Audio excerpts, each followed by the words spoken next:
أعوذ بالله من الشيطان الرجيم.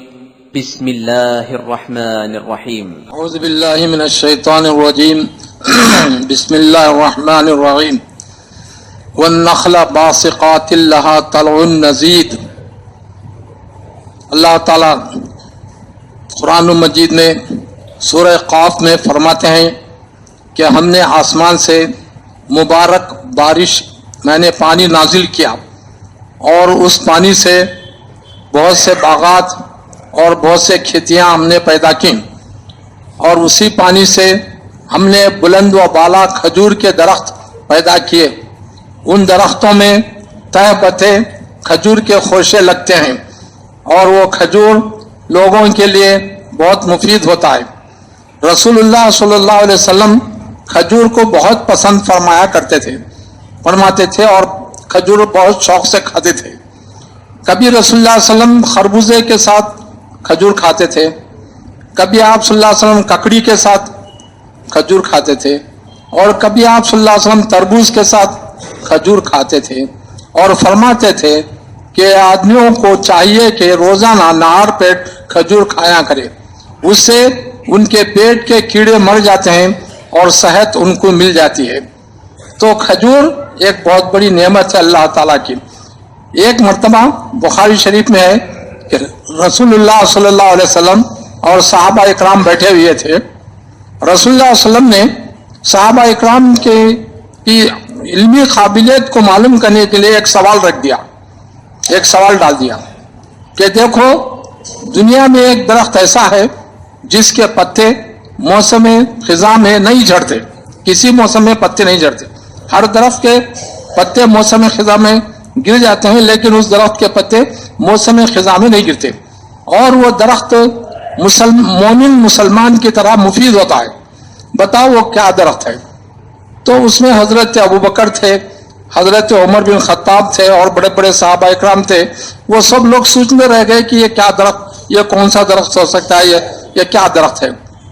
تو اس میں حضرت عمر بن خطاب رضی اللہ تعالیٰ عنہ کے فرزند چھوٹی عمر والے 10-12 سال عمر والے عبداللہ بن عمر رضی اللہ تعالیٰ عنہ بیٹھے ہوئے تھے. ان کے ذہن میں یہ بات آئی کہ ہو نہ ہو یہ درخت کھجور کا درخت ہے جو رسول اللہ صلی اللہ علیہ وسلم نے پوچھا ہے, یہ کھجور کا درخت ہے. تو لیکن چونکہ بڑے بڑے صحابہ خاموش بیٹھے ہوئے تھے, یہ بچہ شرم کر کے وہ کچھ نہیں بول سکے, خاموش رہ گئے. صحابہ اکرام نے خود پوچھا اللہ کے رسول آپ ہی بتائیے کہ وہ کون سا درخت ہے, ہماری سمجھ میں تو درخت نہیں آ رہا ہے.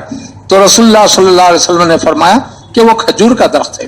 یہ کھجور کا درخت انسانوں کے لیے بہت مفید ہے, جیسے ایک مسلمان انسانیت کے لیے مفید ہے, جیسے ایک انسان ایک مومن امن و سلامتی اور تہذیب و تمدن اور جو ہے اچھے اخلاق کا ایک ذمہ دار ہوتا ہے, ویسے کھجور یعنی لوگوں کو انسانیت کو بہت فائدہ پہنچاتا ہے. ایک مومن مسلمان ویسے ہی کھجور کا درخت بھی انسانوں کو بہت فائدہ پہنچاتا ہے. تو جب وہ یہ مجلس ختم ہو گئی, گھر کو جانے لگے, تو عبداللہ بن عمر نے اپنے باپ سے کہا اے ابا جان, رسول اللہ صلی اللہ علیہ وسلم نے جو سوال پوچھا تھا اس کا جواب میرے ذہن میں آیا تھا, لیکن آپ لوگ خاموش تھے تو میں اس کا جواب نہیں دے سکا. تو حضرت عمر بن خطاب نے کہا اے بیٹا تم کیوں خاموش رہے, اگر تم جواب دیتے تو مجھ کو دنیا کے بڑے بڑے مال و دولت سے بہتر خوشی ہوتی, بہت بڑی دولت ملنے کے برابر مجھے وہ تمہارا جواب ہوتا. تم خاموش رہے, مجھے اس سے بہت دکھ ہوا.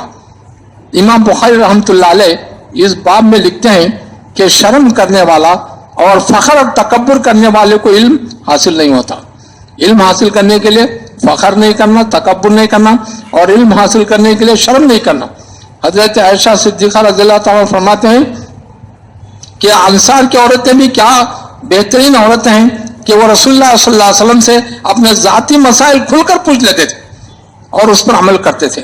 تو خیر کھجور کی بات چل رہی ہے, تو رسول اللہ صلی اللہ علیہ وسلم جب وہ حجۃ الوداع میں گئے حج کے لیے, تو سعد بن ابی وقاص نام کے بہت بڑے صحابی بیمار ہو گئے, اتنا بیمار ہو گئے کہ ان کی جان کا خوف ہوگا. تو رسول اللہ صلی اللہ علیہ وسلم ان کی عیادت کو تشریف لائے اور ان کے کندھے پر ہاتھ رکھا. تو سعد بن ابی وقاص فرماتے ہیں کہ میرے پورے چھاتی میں ٹھنڈک محسوس ہوئی, آپ کے ہاتھ رکھنے کی وجہ سے میرے پورے سینے میں ٹھنڈک محسوس ہوئی.